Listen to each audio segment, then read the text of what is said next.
Good evening. Thanks for tuning in. I'm Jesse Thomas. Todd Battis is off this week. This is CTV News at 6. Here's what's making news. Stay out of the woods. Nova Scotia bans activities in the woods and adds a big fine for violators.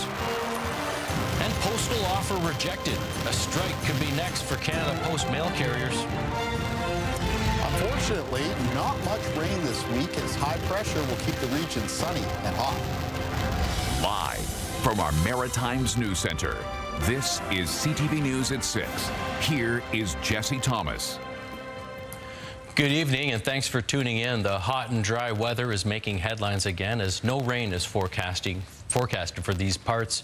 And it's prompted the Nova Scotia government to take some action today and ban people from going into the woods. While some see it as a necessary precaution to avoid a major forest fire, others feel it goes too far. CTV's Ryan McDonald has more. A leisurely walk in the woods is no longer allowed in Nova Scotia, and it may not be for the rest of the summer. Effective 4 p.m. today, we're telling Nova Scotians, stay out of the woods. Nova Scotia's premier announced today a ban on activities in the forest because of extreme dry conditions and the risk of wildfires. Hiking, camping, fishing, and the use of vehicles in the woods are not permitted. Trail systems through woods are off limits. At these walking trails in the heart of Sydney, some agreed with the move while others didn't. As long as you're not starting a fire or smoking, you know, that kind of thing, you should be able to walk there. It kind of sucks for the campers and anybody out tenting, but it's probably necessary. At these wooded trails in Coxheath, the entrance is blocked off. The people who run the trails say while they understand the province's move, it's also unfortunate. So there's some expansions and upgrades that we had hoped to finish this summer that, depending on how long this goes, will be slowed down. According to the province, the penalty for violators will be the same as it is for the burn ban put in last week, $25,000, though camping is allowed at registered campsites and some exceptions will be made for work in the woods. So they can get a permit to carry out their operations on Crown lands. They may need to operate at night, which can take place. The Premier says with nothing but more dry weather expected in the coming days, the move is being made now to try and avoid a major wildfire like the one outside of Halifax 2 years ago. We've had briefings from Environment Canada about the near-term forecast, and there is no significant rain in sight. As for how long this ban on being in the woods might remain in place, the Premier said it could be as long as Nova Scotia's burning ban until October 15th, unless conditions change in the meantime in the form of some significant rain. Ryan McDonald, CTV News, Sydney. And this brings us to tonight's CTV web poll. We're asking for you to weigh in on our website, ctvatlantic.ca. Tell us, how do you feel about Nova Scotia restricting activities in the woods to prevent wildfires? Your options are: it's fair given the dry conditions, or it's too heavy-handed, or it doesn't affect me. And Halifax has joined the list of growing communities asking residents to conserve water usage. Halifax Water says due to the lack of rain and with no significant precipitation in the forecast, supply levels continue to drop. They're asking people to follow voluntary conservation measures, including taking shorter showers and not watering your lawns. Last week, the municipality and the county of Annapolis, Stewiacke, and the town of Stellarton also asked their residents to begin limiting water usage. Today, residents in Stellarton were advised that the town is in stage 3 of their water contingency plan. That means no outdoor water usage. All right, and here's a live look at St. John where it's 23 degrees. Let's get our first look at the weather. We'll bring in Kaylin Mitchell for that. Hey, Kaylin. Hey there, Jesse. So a couple things we need to talk about here. First of all, we are going to talk more about the dry conditions around the Maritime region, and one of the reasons why it looks like that's going to continue on for an extended period of time. We also had some presence of some wildfire smoke that moved over the region this past long weekend. Very noticeable in the skies, that haze, and especially during sunrises and sunsets, the sun with a more red or orange tinge to it. We did have some thick, dense wildfire smoke present from the Western Canadian wildfires, still lingering around parts of Nova Scotia for today. Enough that at one point the risk level for air quality was brought up to the moderate range around the Halifax area. And there are some private air quality monitoring sites like IQ Air that are still reporting an elevated level of PM 2.5 particles. Those are the very tiny particles that comprise that wildfire smoke down around parts of the South Shore of Nova Scotia. Now, the good news is that denser smoke is expected to be kind of moved out of the way here over the next 24 hours. And the reason for that is we have this area of high pressure. It's going to be moving in out of Quebec over the Maritime region. It's going to push that denser smoke further out towards the east of us and also keep some of it bottled up towards the south around the northeastern United States. Now, this is the same high pressure system, though, that is going to keep any big rain-making weather systems away from the Maritime region throughout this week, and that's why we're looking at that dry stretch of weather. One of those potential systems is actually Tropical Storm Dexter, but again, with that high moving in from the west of us, path of Dexter is going to be far off towards the northeast, headed up towards the North Atlantic, so no weather expected out of that. I'll have more, though, on our forecast coming up just a little bit later on, Jesse. All right, thanks for that, Kalen. We'll see you later on for that full forecast in about 15 minutes' time. But in other news, police in northern New Brunswick are investigating a suspicious house fire that took place over the long weekend. Campbellton RCMP received a call for a structure fire around 2 a.m. Sunday on Victoria Street in Dalhousie. The house was destroyed by the fire, as you see, but police say there were no injuries. The RCMP have confirmed to CTV News. The fire is currently classified as suspicious, and the incident is under investigation. A large fire at a gravel pit in Prince of Wales, New Brunswick, kept firefighters busy early this morning. The Musquash Fire Department say they arrived around 4 a.m. at the blaze just off Highway 1. A large pile of stored blasting mats was fully engulfed in flames in an area known as Simpson's Pit. Now, the fire did spread to surrounding woods, but was quickly extinguished. Musquash Fire says there was minimal damage to the woods, and the cause of that fire remains unknown at this time. And staying with fire news, Nova Scotia is cutting ties with the Nova Scotia Firefighter School after a scathing audit. This comes years after a young firefighter died during training in 2019. CTV's Hafsa Arif has that story. It sits on a gravel lot, tucked away, still, and largely unchanged. The Nova Scotia Firefighter School now stands at the center of a scathing provincial audit. The Nova Scotia Firefighter School cannot safely and effectively operate as it is. There is a crisis of confidence in its leadership and governance. This comes 6 years after the death of Skylar Blackie, whose life ended during a training exercise. An expired fire extinguisher he was using exploded during a certification exam. During today's announcement, the Blackie family fought through tears. We, as a family, are not surprised by the results, and we're glad that the government has seen that as well, and that hopefully we're moving in the right direction now. The $300,000 audit confirmed the Blackie family's fears. According to the audit, the school where Skylar died had no meaningful safety culture, strategic planning, and no public accountability. Anybody who's worked there, gone there as a student, has had concerns, but for a long time it was the only option.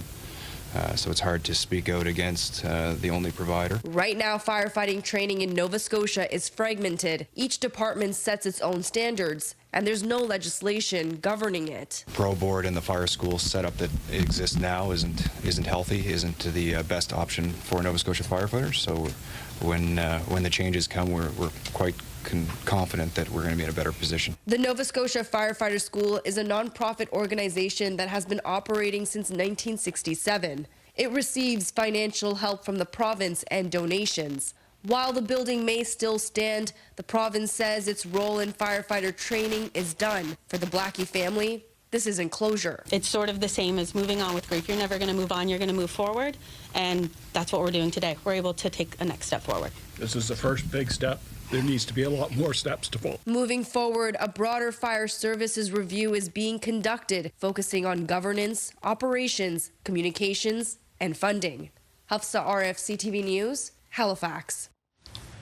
And police in New Brunswick are investigating the deaths of 2 people over the weekend. Yesterday evening, St. Quentin RCMP responded to a report of 2 sudden deaths near Kedgwick River. Autopsies are being conducted to determine the exact causes of death. Police do not believe that criminality is a factor. This weekend marked 3 months since the Sullivan children went missing in Nova Scotia's Pictou County. RCMP declined an interview with CTV News, saying there's no new information to share since a public update was issued back in July. 4-year-old Jack and 6-year-old Lily Sullivan were reported missing May 2nd after their family said they couldn't find the children near their home or of any of their property around Lansdowne Station. In that mid-July update, RCMP said 5,000 video files have been obtained. More than 600 public tips have been received and more than 60 people have been interviewed, with some undergoing a polygraph test. The force also said units from across Canada are involved and that they're looking to seize and examine materials and devices that could help their investigation. That tells me in itself that they suspect there's a crime involved. So they must have some grounds to believe that it's a crime other than just the fact that they've never been able to find them any other way. So they're investigating something or someone. Maybe not going to bring the case to a close through that investigation, but they're actively doing something as we speak. CTV public safety analyst and former OPP commissioner Chris Lewis says someone out there knows something about what happened and encourages them to come forward with any information that could ultimately help RCMP solve this case. In June, the Sullivans' disappearance was added to the provincial rewards program, offering up to $150,000 for information about the case. And to other news, the Canada Post workers have rejected a latest and final offer from the Crown Corporation, and a walkout could happen later this week. For small businesses, another Canada Post strike could be detrimental, especially to those operating on slim margins already. CTV's Derek Haggett has a reaction from Moncton. It was business as usual at the Comic Hunter in downtown Moncton today, and business has been pretty good lately. But the possibility of another strike from Canada Post could slow down a portion of their sales because they ship a lot of online orders every day. The parcels will ship between Canada Post and UPS and FedEx and whatever's going to get there fastest for cheapest. But Canada Post wins a lot. Unionized members from Canada Post rejected the latest round of offers from their employers last week. Canada Post workers went on a month-long strike over peak shipping season just before the holidays last year. Online sales were down roughly 25% at the Comic Hunter during that time. The sort of saving grace of that for our business is the fact that every store doing what we do is in the same boat. So letter mail stops, no one's buying a $5 card and paying $20 to send it parcel. Another postal strike could also impact this artisanal chocolate shop located just down the street. Right now we have paused our shipping for the summer, so it's not a problem, but if it were to continue on into the fall, then we would have to start looking at what our options are, other than Canada Post for shipping our products. The Canadian Federation of Independent Businesses says Canada Post is a very important service for small business owners.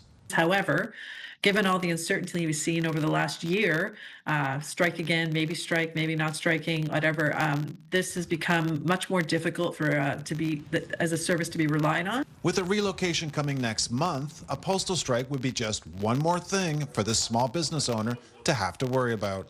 Derek Haggett, CTV News, Moncton. And Prince Edward Island and Manitoba have signed a deal to strike down trade barriers between the two provinces. PEI Premier Rob Lance and Manitoba Premier Wab Kinew have signed a new memorandum of understanding to reduce barriers to provincial trade. The deal aligns Manitoba's existing legislation for internal trade, and it complements PEI's Interprovincial Trade and Mobility Act. The total value of trade of goods and services between those two provinces was just over $90 million last year. And to the divisive bike lane debate now. It appears Halifax's council has quashed Morris Street and won't become a one-way for cars after all, at least not anytime soon. After a lengthy and spirited debate this afternoon, council rescinded the previously approved design to accommodate the installation of protected bike lanes after concerns from the Premier, the Port of Halifax, and the Emergency Medical Care Inc. CTV's Callum Smith explains. This is a political circus. There are numerous characterizations of what's happening after council voted in July to make Morris Street one-way traffic and two-way bike lanes. Premier Tim Houston took aim at council, telling them to use common sense and reverse the decision, or he threatened to himself. I find that message disturbing. I have a mandate. I'm here to represent the constituents, and I took an oath to represent HRM. What we do need to do here right now is take the politics out of the decision and make the decision that's best for the city. CAO Kathy O'Toole said this staff recommendation came forward thanks to 3 new pieces of information since the July 8th vote. The letter from the Premier, the letter from Emergency Medical Care Inc. and other groups, and staff doing additional costing work for the plan, although no cost breakdown was provided. This isn't a political circus, as a colleague has suggested. It's a political reality. Mayor Andy Fillmore had asked Council to revisit the decision and explore other options. We need to build a bike system and a transit system and a transportation system that works for everybody, that doesn't cause our economy to falter. We're at our knees with congestion at only 500,000 people. We need to be planning for 1 million people. Clearly, the status quo is not working. We need to do better for all roadway users, including cyclists. Ultimately, Council did rescind its one-way traffic, two-way bike lane design, narrowly meeting the required 2/3 vote, 11-5, with some councillors citing fear of a fractured relationship with a necessary partner, the province. Staff will now review 5 options, including revisiting the one-way proposal. I think it's important for us to take a look at all the options, see what makes sense, see what our preferred option is, and if it turns out to be the one-way, well, maybe we just wait, right? Maybe we, for a change in provincial government. So where does it go from here? Well, staff will go back to the drawing board and do consultation all over again, specifically with EMCI and the Port of Halifax. They'll also do consultation as it pertains to the bike lane plans on University Avenue. That consultation in all could take a year before staff come back to council. Jesse. All right, that's Callum Smith reporting for us live outside in Halifax's North End tonight. And a reminder, for any of our top stories and more news, visit our website, ctvnewsatlantic.ca. Now, I hate to say it, the first day of school in New Brunswick is now less than a month away, but some library workers still don't know if they're returning to their jobs. 1 week after the province's Labour Board ordered their pink slips be ripped up and rescinded. CTV's Nick Moore has that story. The New Brunswick Labour Board found the provincial government bargained in bad faith with CUPE when it failed to disclose overall plans within the Department of Education to find savings of $43 million at the district level. In its decision, the board ordered the province to cancel layoff notices sent to about 100 library workers and educational support staff within 3 school districts. I have heard nothing from the department or Treasury Board on what is to be expected. I have some feelers out there trying to find out some information as to how and when do we start to move forward. Education Minister Claire Johnson was not made available for an interview today. A statement from the department says it will be taking time to review the Labour Board's decision. Well, I don't understand why they're treating it as complicated. It's very straightforward. I don't see what choice really they have here. And so here we are, now having to wait while the government decides whether or not it wants to take responsibility. CUPE says it is still possible for the provincial government to put laid-off workers back in their former roles before the new school year begins. It seems to be always with our group, there's always a layer of uncertainty, and we have layoffs in June, regular normal layoffs. This was beyond the normal. This was not business as usual. The first official day of school in New Brunswick is September 2nd. Nick Moore, CTV News, Fredericton. Get the Maritime's top stories, breaking news alerts, and watch live. Download the CTV News app. And still to come tonight, a few clouds and some smoky haze above our region tonight. Kaylin has your full maritime weather forecast. But next, shipping costs down. It was quite refreshing to see something going down, because when's the last time you heard that? You know, everything is going up. With PEI's bridge tolls reduced, island industries are banking on a boost to their bottom lines. That story right after the break.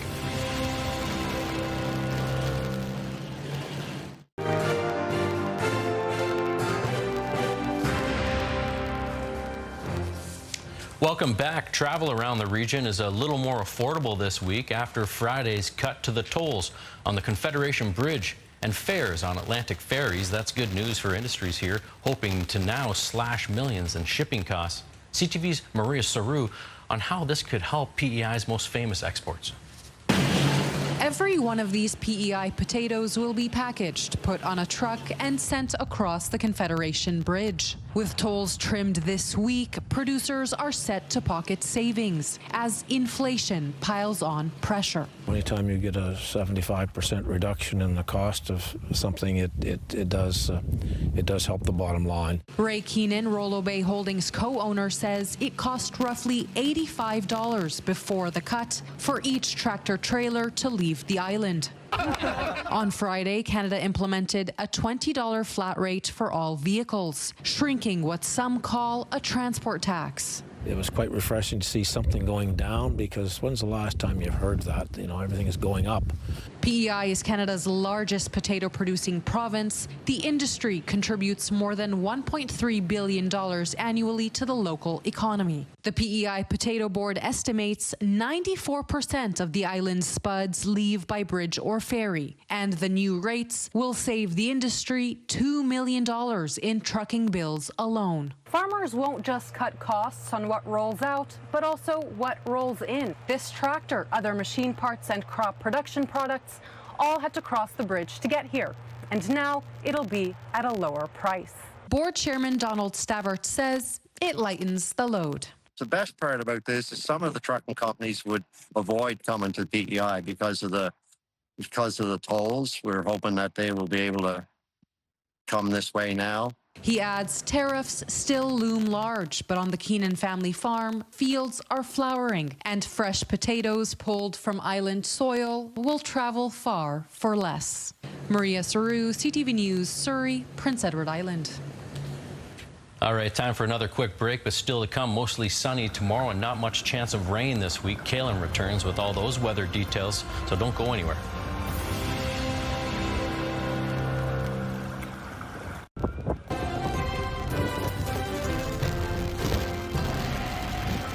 All right, you can walk on the ocean floor here at low tide at Burnt Coat Head, Nova Scotia on a hazy day there. We bring Kaylin Mitchell in now. I just returned from Ontario, Peterborough, where my family is, and everything, the grass is just turned into hay. It's been hot and dry here now. I feel like it's coming this way too, right? Starting to get that type of effect here in the Maritime region as well. And as we've been talking about throughout the program, there just isn't a lot of rain in the forecast. One of the reasons for that area of high pressure that's moving in. Let's take a look at weather conditions across the country. We'll begin first out west. There are still some areas dealing with some poor air quality because of the presence of wildfire smoke. Currently sitting at 21 degrees at Vancouver, and then over into Alberta, low to mid-20s being reported there at this hour, except actually hotter around Fort McMurray, currently sitting at 28. A little bit cooler, Regina sitting at 18 degrees, but that Manitoba, Winnipeg back up to around 26.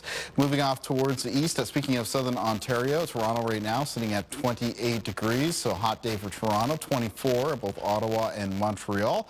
We got 25 degrees at this hour for Fredericton, 23 at Halifax, still reporting haze, and part of that is from the wildfire smoke from the fires in Western Canada, though the smoke didn't come in directly across the country into our region. It actually kind of made its way up out of the northeastern United States. 19 degrees at Charlottetown right now and 15 degrees at St. John's. Taking a look at our timeline, some of that haze, some of that thin high cloud cover should be clearing the region as we make our way through tonight and into the early morning hours of Wednesday. That is an area of high pressure begins to move in out of Quebec. And then that high pressure system is going to be pretty much directly over top of the Maritimes on Wednesday, so we're expecting a mostly sunny day for the region. Relatively light winds. It'll generally be variable in direction. We'll see that in our wind forecast in a moment. And then clear conditions that extend on through Wednesday evening, Wednesday night, and straight on in towards Thursday. Now on Thursday and Friday for the Maritimes, we may see a little bit of a thin high haze of wildfire smoke return. Shouldn't be as dense as it was around areas of Nova Scotia today, and it should be located high enough aloft to not really impact air quality. Here's a look at that wind gust forecast that I mentioned. You can see that the winds for tonight and for the first part of tomorrow generally out of the north and northeast, but relatively light. And then moving through Wednesday afternoon to Wednesday evening, they're going to become a little bit more variable direction in the Maritimes, in some cases becoming a south and southwest wind. Low temperatures in the forecast for tonight for many parts of the region. In New Brunswick, they'll be falling into range around 8 to 12 degrees. Prince Edward Island for tonight, most of the low temperatures in the low teens. And for Nova Scotia tonight, the low temperatures low to mid-teens. Highs in the forecast for tomorrow for communities across the north of New Brunswick, between 24 and 26 degrees. Mostly sunny conditions expected. Central and southern areas, New Brunswick for tomorrow, a lot of high temperatures around mid-20s, except parts of the coastlines, which will be closer to the low 20s. Prince Edward Island with high temperatures of 20 to 24 degrees on Wednesday. In Cape Breton as well, high temperatures will be mostly in the low 20s, 20 to 24 degrees. Near 24 for communities on the north shore of Nova Scotia. On the eastern shore, between 21 and 24 degrees. 23 for Amherst for tomorrow, 25 for Truro, 24 for Halifax, and near 22 for Chester and Lunenburg. Warmer for the Annapolis Valley with high temperatures around 26 degrees. And then continuing down the south shore of Nova Scotia and into the southwest of the province, most of the temperatures, high temperatures between 22 and 24. Taking a look at the 7-day outlook for New Brunswick. So haze possible Thursday, Friday. Temperatures get hotter, stay hot into the upcoming weekend. Only a low chance of showers on Sunday right now. Low chance. It'd be the summer type of showers. They'd be very hit and miss by nature. Mix of sun and cloud, hot temperatures in the forecast for Monday and Tuesday next week. So no significant rain over the next several days. And that's the story for Nova Scotia as well. It gets hotter through the end of this week. A little bit of high haze possible. Mix of sun and cloud on Saturday. I put it at like a 20% chance of a shower right now on the Sunday. And then mix of sun and cloud for Monday and Tuesday. Hot temperatures. And finally for Prince Edward Island, that haze possible on Thursday and Friday of this week. It's going to be hot on Friday and into the upcoming weekend. High temperatures in the high 20s. Could be sitting around 30 degrees on both Monday and Tuesday, Jesse. All right, thanks for that, Kalen. We'll check in with you a little later on for the wake-up weather. But coming up next, we'll talk about how tariffs are creating some price uncertainty in the food industry. Stay with us. We'll be right back.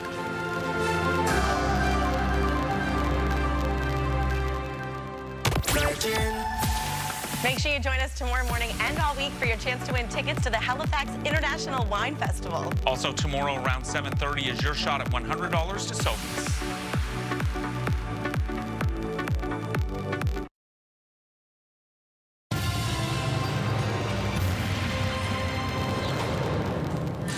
And with U.S. President Donald Trump slapping a 35% tariff on some Canadian goods and the threat of future tariffs, it's creating a volatile trade situation. But when it comes to food manufacturing, a new report from Sherbrooke University suggests the Canada-U.S.-Mexico Agreement, or CUSMA as it's widely known, could help Canadian businesses dodge much of the fallout from these devastating duties. But for the food industry, not so fast, says Sylvain Charlebois of the Dalhousie Agri-Food Lab. CUSMA could be just a mirage, Charlebois says. Thanks for joining us, Sylvain. First off, you say when it comes to the food trade, what's written in an agreement matters far less than what's actually happening on the ground at the borders for Canadian food exporters. Now, the CUSMA exemption might not be offering the tariff protection, as you say, that it aims to deliver. Why is that? Yeah, absolutely. So first of all, there's this percentage being thrown around the last few days, 90, 92%, 93%. There was a good study coming out of the University of Sherbrooke suggesting that 93% of products going into the United States are exempt, which really, in theory, it's true. I mean, it's actually accurate, but what's theoretical may not actually reflect what actually happens on the ground at the border, especially when it comes to food trades in particular. In order to trade with the U.S., you need to be in compliance, of course, and there are an array of different regulations, of course, and you have to prove provenance. You have to support, well, you have to have traceability, and a lot of small, medium-sized businesses just don't have the infrastructure to provide the evidence to trade with the U.S. So the 93% is a little misleading when it comes to compliance overall. A lot of businesses are having a hard time, and of course, with two countries going at each other, which is the case right now between Canada and the U.S., well, there are many arguments being made at the border that may not be based on evidence, but still, politics are politics. Okay. Let's get an example here. Maritime-based companies, like big players like McCain's and Cavendish Farms, for instance, huge players in the frozen potato world. Are they impacted at the border as much as, say, a small or mid-sized food processor? Probably not, because they do have the infrastructure and they're reputable companies, and they're used to deal with the U.S., of course. But it's the smaller businesses that are probably having a huge impact at the border. I've actually spoken to 3 exporters in the last week right here in Quebec, where I am right now, and all 3 companies have actually lost accounts in the U.S., not necessarily because they are not tariff, they are exempt. But here's the thing, Jesse, because of the uncertainty generated by Trump's trade policies, they're just moving away from suppliers coming from Canada because they know that they're probably 24 hours away from seeing a True Social post telling them that Canadian goods are probably going to get more expensive. So they're just avoiding Canada overall, and they're just focusing on goods from the United States. In other words, Jesse, what Donald Trump is trying to accomplish is working, at least in the food space. Yeah, so there aren't tariffs in place on certain food products, and as you mentioned, CUSMA is there to protect food exports, certain kinds, but really what's happening on the ground is a different story. There's kind of this gray zone, and it appears. But what kind of products are we talking about that are maybe being more impacted by this uncertainty? Yeah, good question. So if you look at a typical grocery store, I would say that probably the middle of the store, dry goods, Canadian dry goods are being impacted. The freezer aisle is also impacted, bakery as well. I would say those are the top 3 sections being impacted. Meat, dairy, produce, not so much, but the rest, we are expecting higher prices. Now, why higher prices in Canada as a result of what's going on in the U.S.? Well, it's pretty simple. Some people may think, well, if Canadian companies can't export to the U.S., it means more food for us. Not necessarily. Be careful here. Okay. If a company loses a customer in the U.S., in order to remain viable, they'll have to charge more somewhere else, and probably domestically. And that's really why we're a bit concerned about the uncertainty that we're seeing right now. So you would think the opposite. If there's a surplus of Canadian products, prices might go down for us Canadian buyers, but that's the opposite. That's right. And again, going back to the 3 conversations I've had this week, I mean, all 3 of them are reviewing prices for the domestic market right here in Canada. So, and it's simple economics. If you have essentially exports to the U.S. are subsidizing our own food affordability in Canada. We don't necessarily see it every day, but that's exactly what's happening. It's making our companies more viable, more efficient as well, and economies of scales are being built with more volume. If you lose that volume, well, it ends up costing more to produce whatever you're producing. Do you get a sense there's some small to mid-sized companies right now really feeling the pain? What do you get a sense on there quickly, Sylvain? Absolutely, absolutely, and that's why they're pivoting, and it's great to diversify and look at other markets like Europe and Asia. But Jesse, are we doing that enough? Those initiatives well, or how important is it to do that, to find other inroads to other countries, right? Yeah, it's a hard lesson to learn right now, but we need to pivot and find other markets. But essentially right now, the low-hanging fruit is to deal with the U.S. and make sure that we provide certainty for our businesses over the next 12 months at the very least. Okay. It's harder to get food products across the border then into the U.S. Could that mean, future companies having to pivot to find markets themselves, or does the government have a role to play in here? Do we like what the federal government's doing right now, facing Trump and these tariffs? When it comes to the agri-food sector, we're at war against a lot of people. I mean, it's not just the U.S. We're facing tariffs in India with lentils and chickpeas. We're facing tariffs in China with canola, pork, and lobster. We forgot about that, but we're actually at odds against many big economies around the world. We need to start getting along with people, and that's going to help our businesses right here in the Atlantic.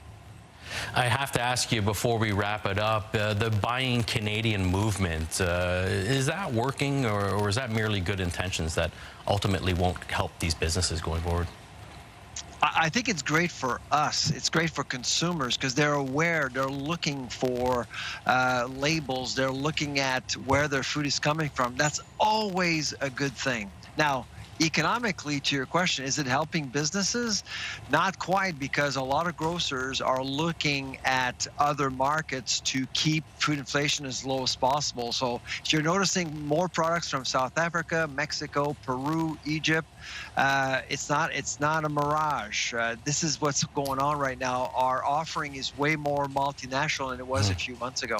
Interesting conversation. We'll continue to focus on food exports as tariff talks will ramp up this week, but we'll have to leave it there, Sylvain, the food professor. Thanks for joining us, Sylvain. Appreciate your time. Take care, Jesse. Take care, Sylvain. All right, more news on the other side of the break. Stay with us.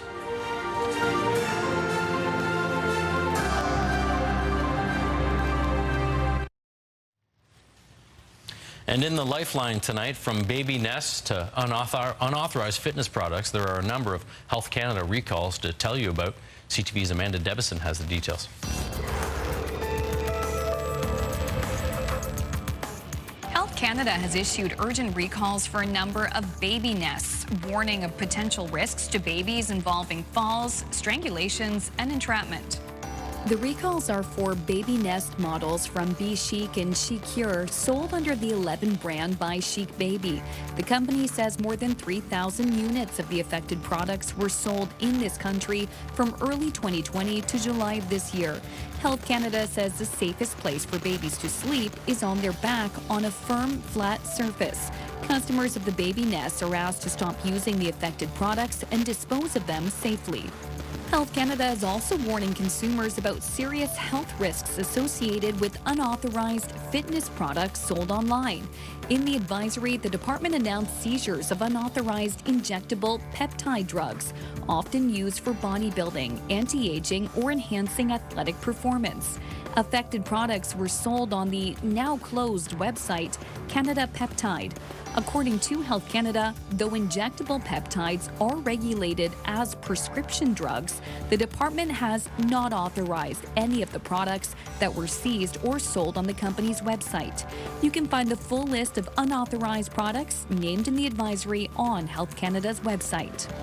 Finally, when making a back-to-school list for the student in your life, don't forget to add an eye exam. Speaking on CTV Morning Live, insurance provider Medavie Blue Cross says 80% of learning is visual.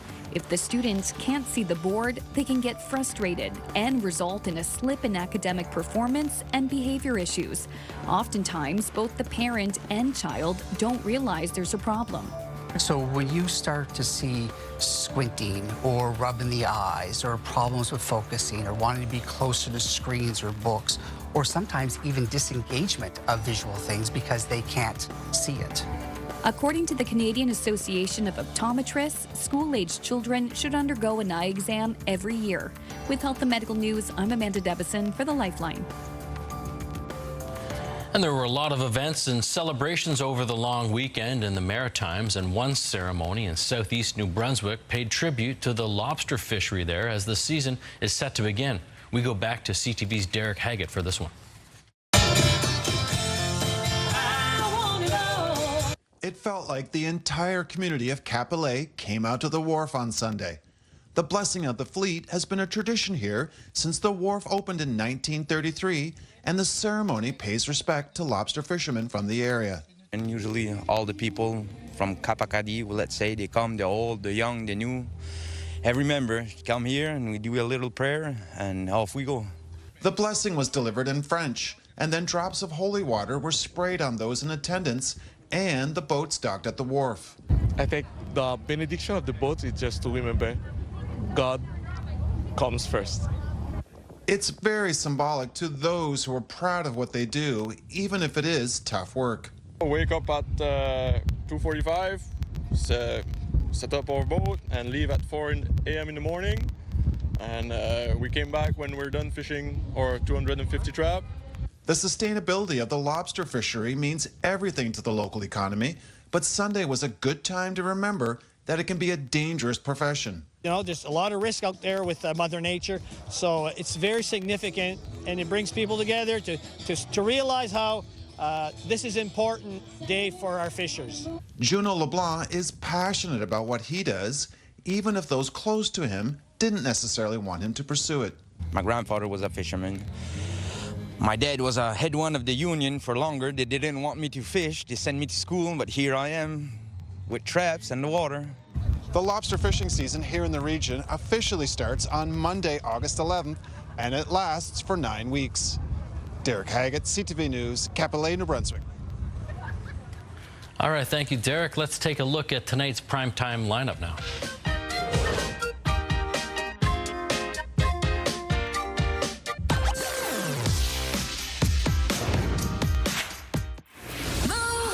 Mornings with Aaron and Peter.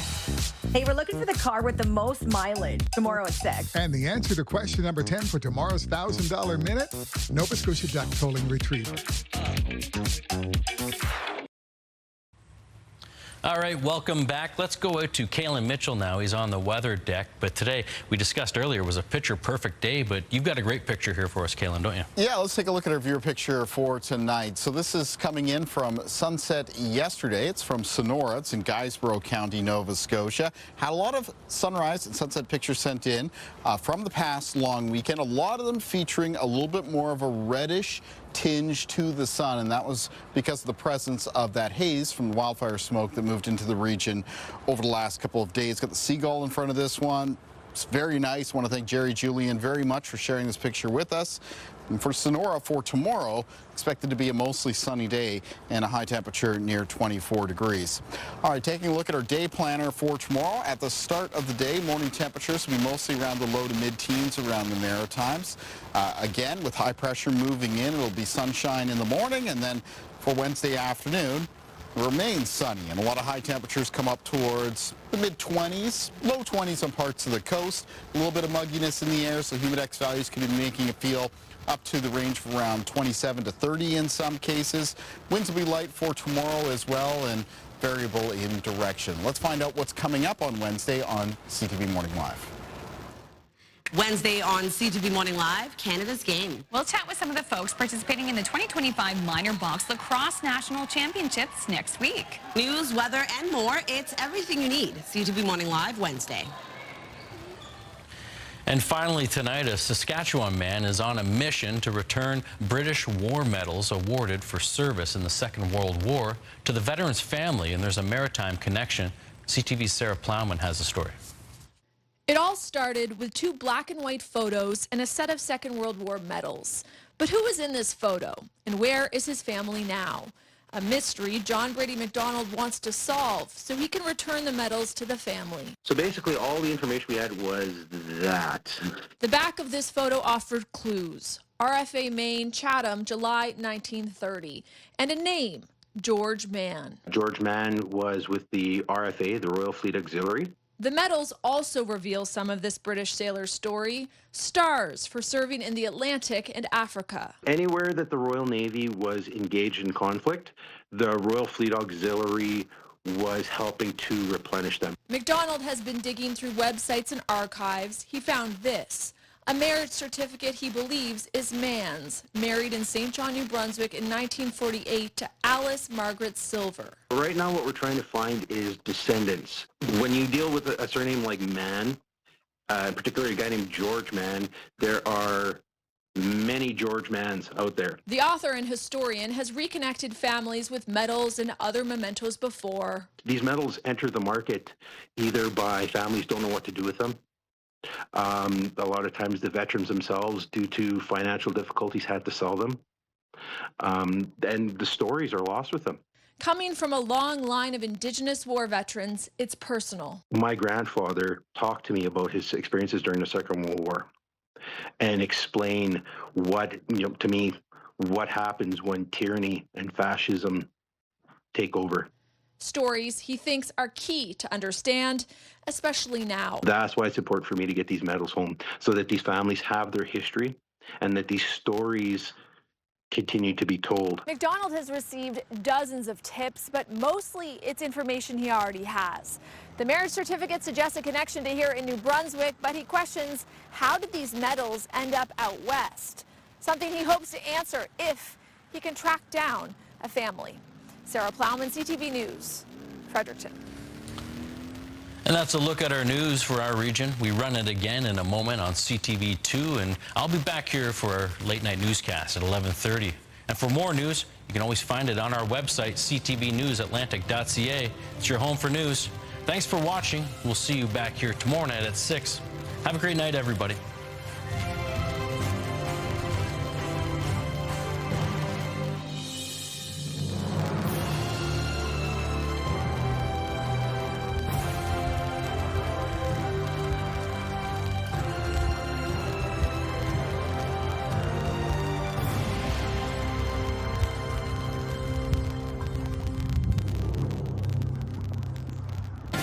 CTV News, the Maritime's #1 newscast.